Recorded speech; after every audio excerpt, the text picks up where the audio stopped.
বোর্ডে যে কোশ্চেনটা দেখতে পাচ্ছ, এরকম একটা অ্যাডভান্স রসায়ন থেকে একেবারে শুরুর অংশের চ্যাপ্টারগুলোর মধ্যে থেকে আসা কোশ্চেনের উত্তরটা কি তুমি করতে পারতা? নাম্বার কোশ্চেনটা যদি আমি জিজ্ঞাসা করি, এখানে কি বলা হচ্ছে? তাহলে এটা হচ্ছে দৃশ্যকল্প ১ থেকে এর আলোকে মৌল ২য় এবং ৩য়টি আইসোটোপের প্রকৃতিতে প্রাপ্ত শতকরা পরিমাণ নির্ণয় করো।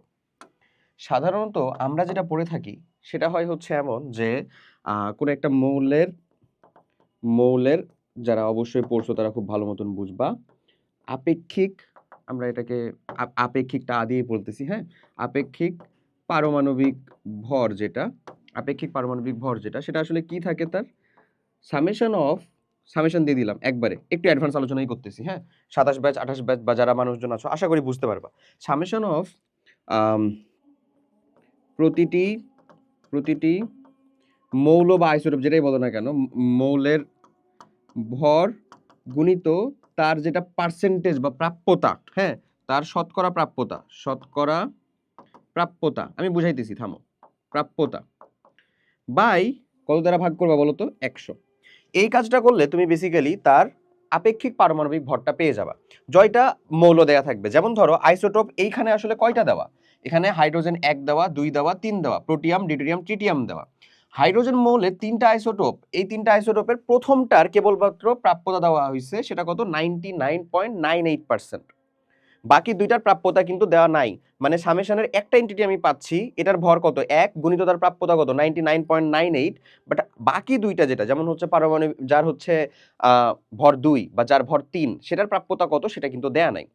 সো এই কোশ্চেনটা আমি প্রথম দেখছিলাম আমার স্টুডেন্ট ভিএনসি যারা ছিল তাদের ওইখানে, হ্যাঁ? সরি ভিএনএস এর মধ্যে। তো তারপরে আবার দেখা গেছে ঢাকা বোর্ড ২১-এর একটা কোশ্চেন। সো এটা একেবারে গতানুগতিক ধারার কোশ্চেন না, ভরটাই বরঞ্চ আমাদের দেওয়া আছে, কিন্তু কোশ্চেনে কি দেওয়া নাই বলতো? তাদের শতকরা প্রাপ্যতার পরিমাণটা কত সেটা আসলে দেওয়া নাই। বুঝা গেছে? তাহলে এই কোশ্চেনের উত্তরটা আমরা কিভাবে করব? উত্তরটা দেখতেছি, তার আগে একটা জিনিসপাতি একটু বুঝে নাও ভাইয়া। সেটা হচ্ছে এই যে কিছু ভুল ধারণা যেটা আমরা পোষণ করি সেগুলো এখন কিন্তু চেঞ্জ করতে হবে। সেটা হচ্ছে বোর্ড কোশ্চেন মানেই গতানুগতিক কোশ্চেন হবে, এই ধারণাটাকে চেঞ্জ করো, এই ধারণা থেকে বের হয়ে আসো।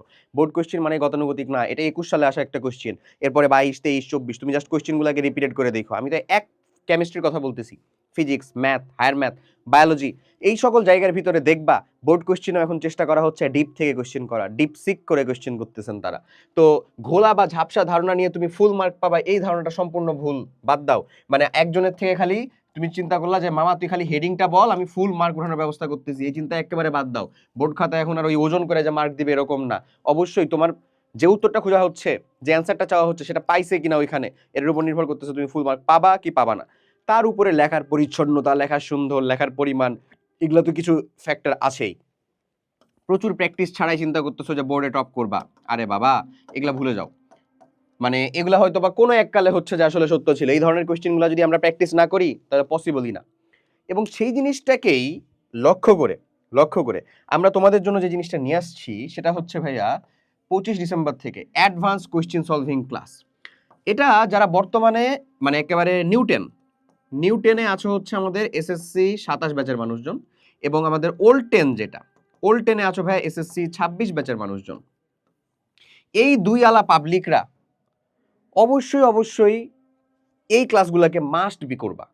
26 এবং 27 সালারা অলরেডি আগে করছিলা, এখন তারা নতুন হচ্ছে চ্যাপ্টারের হাফ থেকে পড়াশোনা করতেছো, এবং এখানে আমরা তোমাকে PCMB, physics, chemistry, general math, biology এবং এইচএম এর উপরে একেবারে রুটিনটাও কিন্তু পাবলিশ। রুটিনটা পাওয়ার জন্য তুমি যে কাজটা করতে পারো, তুমি হচ্ছে আমাদের ইউটিউব চ্যানেল বা আমাদের পেয়ে যেতে পারো। ধরো ইউটিউব চ্যানেলের ভিতরে গেলে যদি পোস্টগুলোর মধ্যে যাও তাহলে পেয়ে যাবা।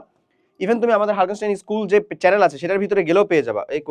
এই যে রুটিন, অ্যাডভান্স কোশ্চেন সলভিং ক্লাসের যে রুটিন, দেখো এটা অ্যাডভান্স কোশ্চেন সলভিং ক্লাসের রুটিন। দেখবা এখানে একটা করে দিন গ্যাপ করা হয়েছে, হ্যাঁ? কারণ কি দেখো, এই যে 25 এরপরে হচ্ছে 27, এখানে 26 তারিখটা গ্যাপ করা হয়েছে না? 26 তারিখ আবার কি ক্লাস আছে জানো? তোমাদের বেসিক টু প্রো যে ক্লাসগুলা, অ্যাডভান্স সলভিংটা না, বেসিক টু প্রো যে ক্লাসগুলো, একেবারে পিওর একাডেমিক ক্লাস যেগুলো একেবারে, এবং যেটা আমাদের সব থেকে বেশি হচ্ছে 28 ব্যাচের জন্য দরকারি, 28 ব্যাচের জন্য যেটা সব থেকে বেশি দরকারি, ওই ক্লাসগুলা। এখানে দেখো সবটা একেবারে লিটারেলি A to Z দেওয়া, যেন তুমি খুব ভালো মতন কমপ্লিট করতে পারো। বুঝা গেছে? এবং এই ক্লাসগুলোকে যদি তুমি কমপ্লিট করো, বিলিভ মি, ওই চ্যাপ্টারে তোমার একাডেমিক যতটুকু বেসিক থাকবে ওই চ্যাপ্টার থেকে যত হার্ড কোশ্চেন আসতে পারে সেগুলোকে ইনশাল্লাহ সলভ করতে পারবা। এবং আমি তো বলেই দিচ্ছি এটা সম্পূর্ণ কি, এটা সম্পূর্ণ হচ্ছে ফ্রি, সম্পূর্ণ ফ্রি। এবং এই ফ্রিতে আমরা তোমাদের অ্যাটলিস্ট এই প্রত্যেকটা সাবজেক্টের 3টা করে চ্যাপ্টার কমপ্লিট করে দিব, তিনটা করে চ্যাপ্টার। এখন তুমি জিজ্ঞাসা করতে পারো ভাইয়া তাহলে বাকি চ্যাপ্টারগুলোকে কমপ্লিট করার জন্য আমাকে কোনো প্রোগ্রামে যুক্ত হতে হবে? উত্তরটা হচ্ছে না, আবার একভাবে হ্যাঁ।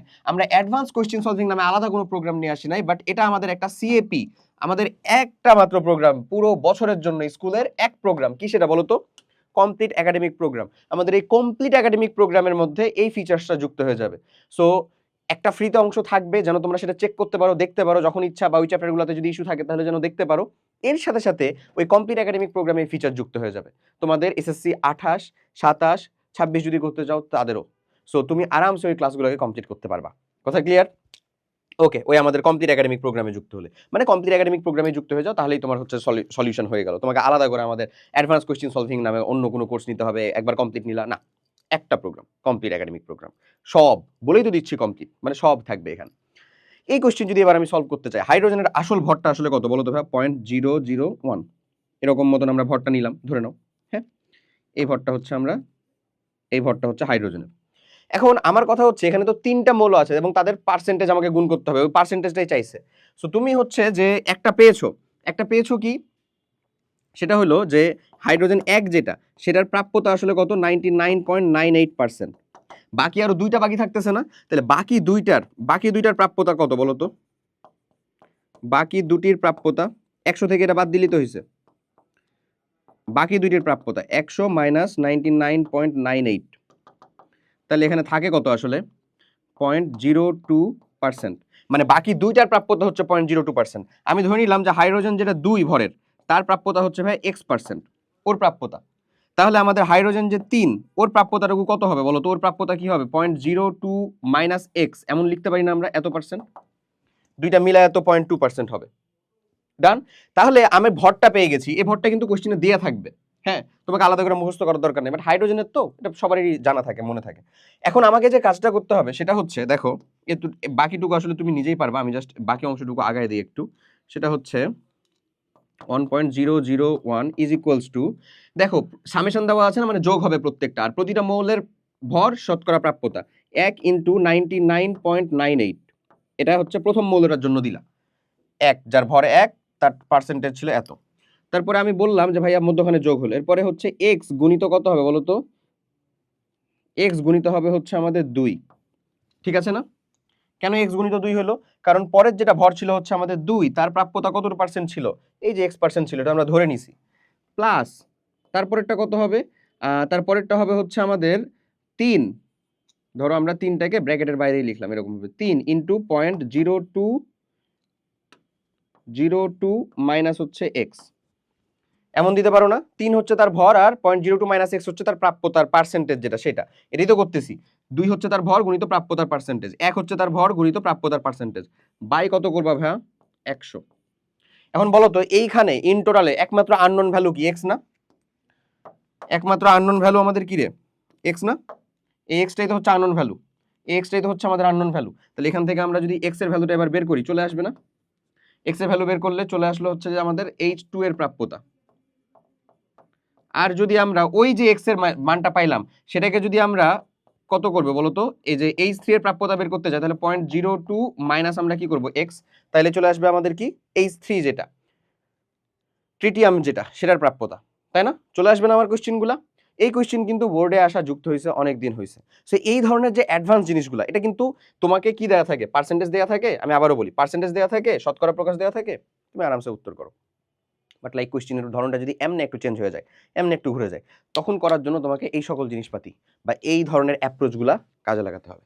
কথা বোঝা গেছে? ওকে, সো আজকে এ পর্যন্তই।